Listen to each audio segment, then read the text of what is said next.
Tahukah kalian, di tengah Pulau Sumatera dulu pernah berdiri sebuah kerajaan yang kaya raya, modern, dan sangat disegani. Namanya Kerajaan Siak Sri Indrapura. Kerajaan ini bukan cuma dikenal karena kekayaan minyaknya, tapi juga karena visi modern para sultannya yang jauh melampaui zamannya. Bahkan, saking kayanya, Sultan Siak pernah menyumbangkan 13 juta gulden untuk perjuangan kemerdekaan Indonesia, setara dengan triliunan rupiah hari ini. Penasaran bagaimana kisah kerajaan luar biasa ini? Mari kita telusuri jejak kejayaan Kerajaan Siak. Kisah Kerajaan Siak dimulai pada tahun ke-1723. Pendirinya adalah Raja Kecil, seorang pangeran dari Johor yang gigih merebut takhta. Setelah berbagai intrik politik di Johor, ia akhirnya mendirikan kerajaannya sendiri di tepi Sungai Siak, Riau. Dari sinilah, sebuah dinasti yang akan membawa Siak ke puncak kejayaan dimulai. Di bawah kepemimpinan para sultan yang visioner, Siak berkembang pesat. Mereka tidak hanya mengandalkan letak geografisnya yang strategis di jalur perdagangan Selat Malaka, tapi juga cerdas dalam mengelola sumber daya alamnya. Puncak kejayaan Siak bisa dibilang terjadi pada masa pemerintahan Sultan Syarif Hasyim Abdul Jalil Saifuddin yang memerintah dari akhir abad ke-19 hingga awal abad ke-20. Pada masa inilah, Siak menjelma menjadi kerajaan modern. Sultan Syarif Hasyim adalah seorang pemimpin yang berpikiran maju. Ia membangun infrastruktur megah, salah satunya adalah Istana As-Seraya Al-Hasyimiyah, atau yang lebih dikenal sebagai Istana Matahari Timur. Istana ini dirancang oleh arsitek Jerman dengan perpaduan gaya arsitektur Melayu, Arab, dan Eropa, menunjukkan betapa terbukanya Siak terhadap dunia luar. Istana ini bahkan sudah dilengkapi dengan listrik, telepon, dan gramofon, barang-barang mewah yang sangat langka pada masanya. Kehebatan Siak tidak hanya terlihat dari bangunannya, tapi juga dari sistem ekonominya. Kerajaan ini memegang kendali penuh atas jalur perdagangan di sepanjang Sungai Siak hingga Selat Malaka. Komoditas utamanya adalah hasil hutan seperti rotan, damar, dan kayu, serta hasil perkebunan seperti gambir dan lada. Para sultan Siak menerapkan kebijakan ekonomi yang cerdas. Mereka memberlakukan pajak atas setiap kapal yang melintas dan berdagang di wilayahnya. Kebijakan ini, yang dikenal sebagai hak siasat, membuat kas kerajaan melimpah ruah. Kekayaan Siak semakin meroket saat sumber daya minyak bumi ditemukan di wilayahnya pada awal abad ke-20. Perusahaan minyak asing seperti Caltex harus membayar royalti yang sangat besar kepada Sultan Siak untuk bisa mengeksploitasi ladang minyak di sana. Inilah yang membuat Siak dijuluki sebagai salah satu kerajaan terkaya di Nusantara. Dari sisi politik, Siak adalah kekuatan yang diperhitungkan. Para sultannya piawai berdiplomasi. Mereka menjalin hubungan dagang dengan berbagai bangsa, mulai dari Arab, Persia, Tiongkok, hingga Eropa. Namun, mereka juga tegas dalam mempertahankan kedaulatan. Meskipun Belanda terus berusaha menancapkan pengaruhnya, Siak selalu mencari cara untuk menjaga otonominya. Para sultan menggunakan kekayaan mereka untuk membangun kekuatan militer yang solid. Mereka memiliki angkatan laut yang kuat, dilengkapi dengan kapal-kapal perang modern pada masanya. Armada ini tidak hanya berfungsi untuk melindungi jalur perdagangan dari bajak laut, tapi juga sebagai benteng pertahanan dari ancaman kekuatan asing. Kekuatan militer ini membuat Siak disegani oleh kerajaan-kerajaan lain di sekitarnya dan juga oleh kolonial Belanda. Namun, roda sejarah terus berputar. Seiring menguatnya cengkeraman kolonialisme Belanda di Nusantara, ruang gerak Siak pun semakin terbatas. Tekanan politik dan ekonomi dari Belanda membuat kedaulatan Siak perlahan terkikis. Meski begitu, semangat nasionalisme para pemimpinnya tidak pernah padam. Puncaknya adalah pada masa pemerintahan Sultan Syarif Qasim II, Sultan terakhir Siak. Beliau adalah seorang patriot sejati. Ketika proklamasi kemerdekaan Indonesia dikumandangkan pada tahun 1945, Sultan Syarif Qasim II tanpa ragu menyatakan bahwa kerajaan Siak bergabung dengan Republik Indonesia. Ini adalah sebuah keputusan monumental. Ia tidak hanya menyerahkan taktanya, tapi juga seluruh kekayaan kerajaan, termasuk mahkota bertahtakan berlian dan uang sebesar 13 juta gulden, untuk modal perjuangan negara yang baru lahir. Pengorbanan ini menunjukkan betapa besar cinta Sultan Siak kepada Indonesia. Keputusan inilah yang menandai berakhirnya riwayat kerajaan Siak sebagai sebuah entitas politik yang berdaulat. Kerajaan yang dulu begitu jaya dan kaya raya itu meleburkan diri demi persatuan bangsa. Namun, warisannya tidak pernah hilang. Jejak kejayaan Siak masih bisa kita lihat hingga hari ini. Istana Asraya Al-Hashimiyah kini berdiri megah sebagai museum yang menyimpan ribuan benda bersejarah, dari singgasana emas, senjata pusaka, hingga gramofon legendaris yang konon hanya ada 2 di dunia. Jembatan Tengku Agung Sultanah Latifah yang modern membentang gagah di atas Sungai Siak, seolah menjadi simbol penghubung antara masa lalu yang gemilang dan masa depan yang cerah.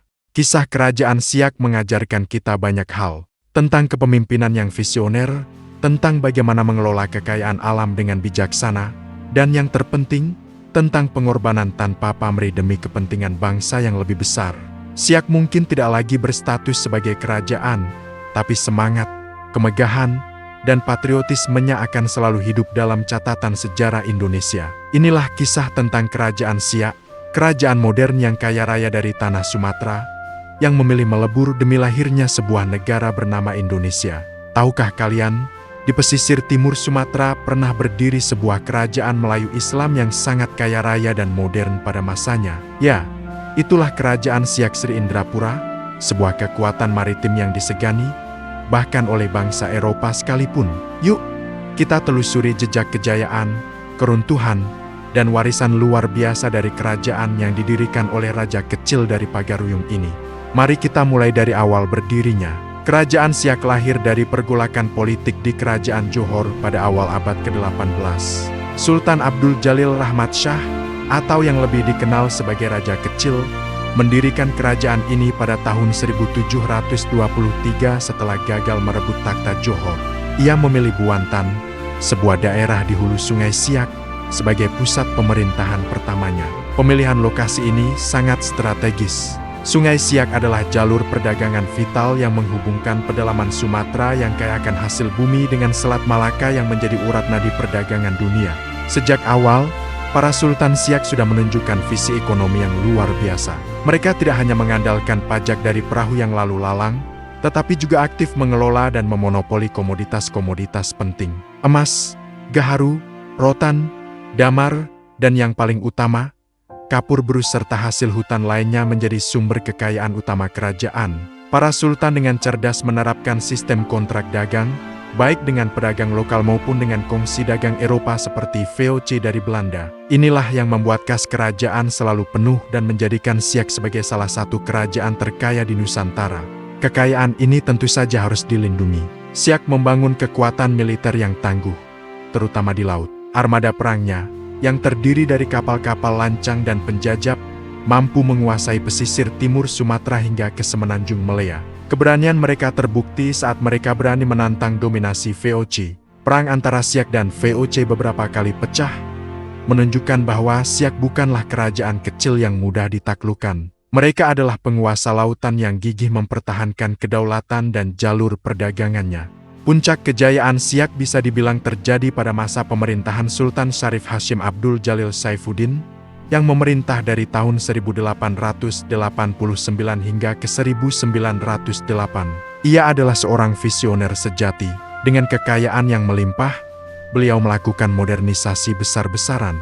Pembangunan Istana Asraya Al-Hashimiyah atau yang lebih kita kenal sebagai Istana Siak adalah buktinya. Istana megah dengan arsitektur perpaduan Melayu, Arab, dan Eropa ini menjadi simbol kemajuan dan kemakmuran. Tak hanya membangun istana, Sultan Syarif Hashim juga mendatangkan berbagai teknologi modern dari Eropa. Ia membeli kapal uap bernama Kapal Api Sri Siak untuk memperlancar transportasi di sungai. Di dalam istananya, terdapat barang-barang mewah seperti cermin kristal, kursi dari Eropa, dan bahkan sebuah gramofon langka bernama Kometofon yang konon hanya ada 2 di dunia saat itu. Satu untuk Ratu Wilhelmina di Belanda dan satu lagi di Istana Siak. Beliau juga membangun jembatan, jalan, dan bahkan jaringan listrik. Siak di bawah kepemimpinannya menjelma menjadi sebuah kota modern di tengah belantara Sumatera. Namun, roda sejarah terus berputar. Tekanan dari pemerintah kolonial Hindia Belanda semakin kuat pada awal abad ke-20. Meskipun Siak tidak pernah benar-benar dijajah secara militer, pengaruh politik dan ekonomi Belanda semakin menggerogoti kedaulatan kerajaan. Traktat Siak yang ditandatangani pada tahun 1858 secara perlahan namun pasti mengurangi wewenang sultan. Para sultan setelah Sultan Syarif Hashim harus memerintah dalam bayang-bayang kekuasaan kolonial. Sumber-sumber ekonomi yang dulunya dikuasai penuh oleh kerajaan, kini mulai dieksploitasi oleh perusahaan-perusahaan Belanda. Momen paling krusial dalam sejarah Siak terjadi setelah proklamasi kemerdekaan Indonesia pada 17 Agustus tahun 1945. Sultan terakhir Siak, Sultan Syarif Qasim II menunjukkan jiwa nasionalisme yang luar biasa. Tanpa ragu, beliau menyatakan bahwa kerajaan Siak Sri Indrapura bergabung dengan Republik Indonesia yang baru lahir. Ini bukan sekadar pernyataan politik. Sultan Syarif Qasim II menyerahkan seluruh kekayaan kerajaan, termasuk mahkota emas bertahtakan berlian dan uang tunai sebesar 13 juta gulden, jumlah yang sangat fantastis pada masa itu, kepada pemerintah Republik Indonesia untuk modal perjuangan.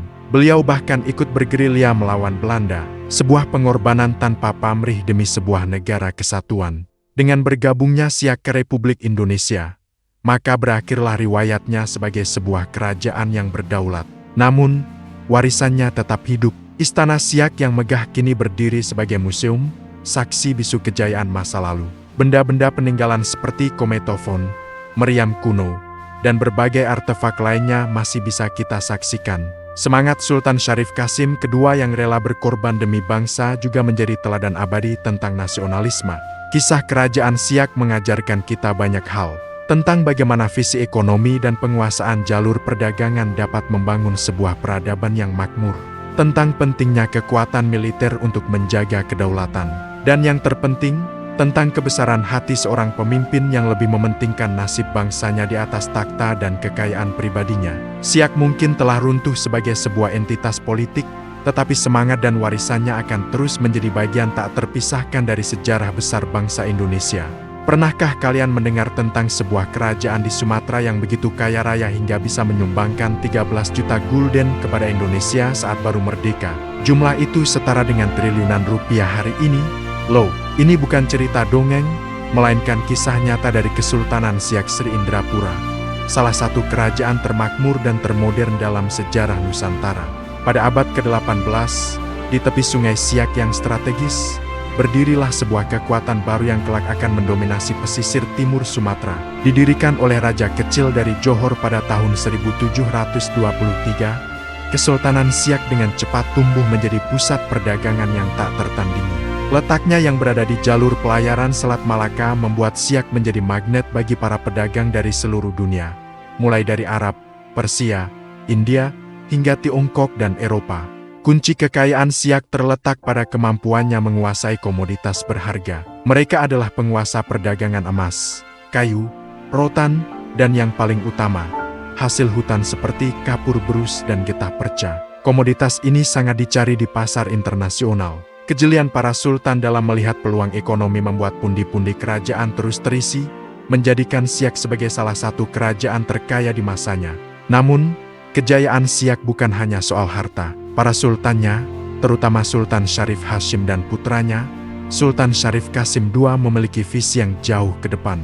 Mereka sadar bahwa untuk bertahan dan disegani, kerajaan harus modern.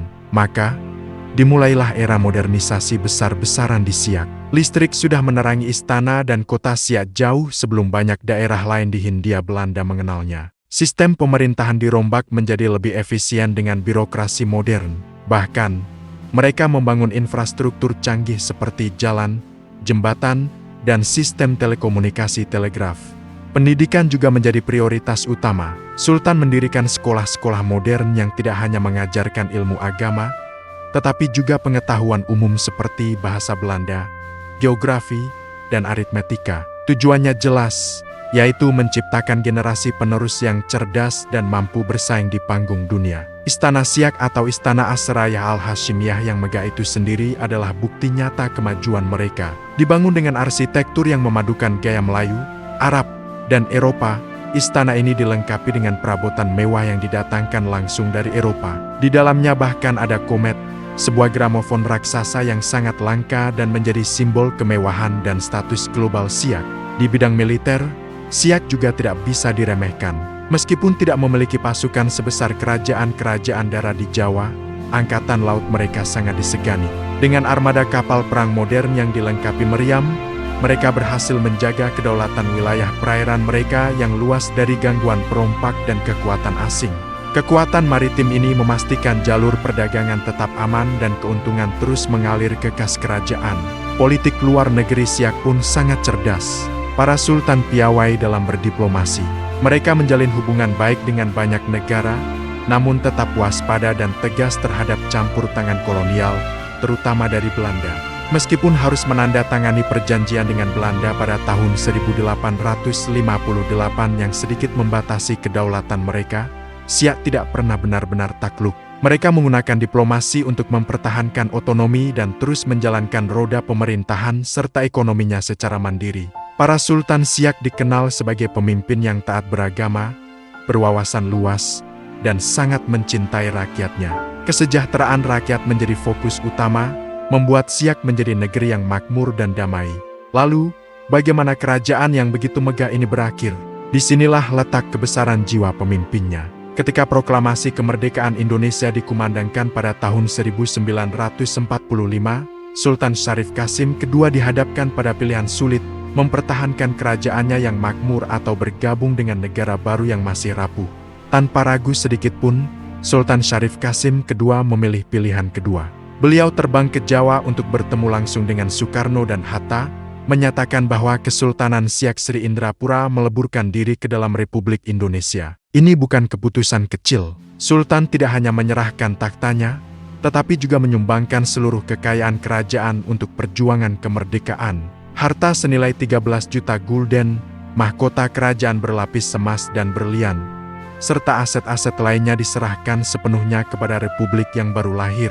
Keputusan patriotik ini menandai akhir dari riwayat Kesultanan Siak sebagai sebuah entitas politik yang berdaulat, namun sekaligus mengawali babak baru dalam sejarahnya sebagai bagian tak terpisahkan dari Indonesia. Pengorbanan Sultan Syarif Qasim II adalah bukti cinta tanah air yang luar biasa, sebuah tindakan yang menempatkan kepentingan bangsa di atas segalanya. Hari ini, warisan Kesultanan Siak masih bisa kita saksikan. Istana Siak yang megah berdiri kokoh di Kabupaten Siak, Riau, menjadi museum yang menyimpan ribuan kisah kejayaan masa lalu. Setiap sudutnya bercerita tentang visi, kemodernan, dan kekayaan sebuah kerajaan Melayu yang pernah berjaya. Kisah Siak mengajarkan kita bahwa kekayaan sejati sebuah bangsa tidak hanya diukur dari emas dan harta, tetapi dari visi para pemimpinnya dan pengorbanan tanpa pamrih untuk masa depan bangsanya. Jadi, ketika kita berbicara tentang sejarah Indonesia, jangan pernah lupakan nama Kesultanan Siak Sri Indrapura, sebuah kerajaan modern, kaya raya, dan berjiwa besar yang memberikan segalanya demi lahirnya sebuah negara bernama Indonesia. Terima kasih sudah menonton video ini. Jangan lupa untuk like, komen, dan subscribe agar kalian tidak ketinggalan cerita-cerita menarik lainnya dari sejarah Nusantara. Sampai jumpa di video berikutnya.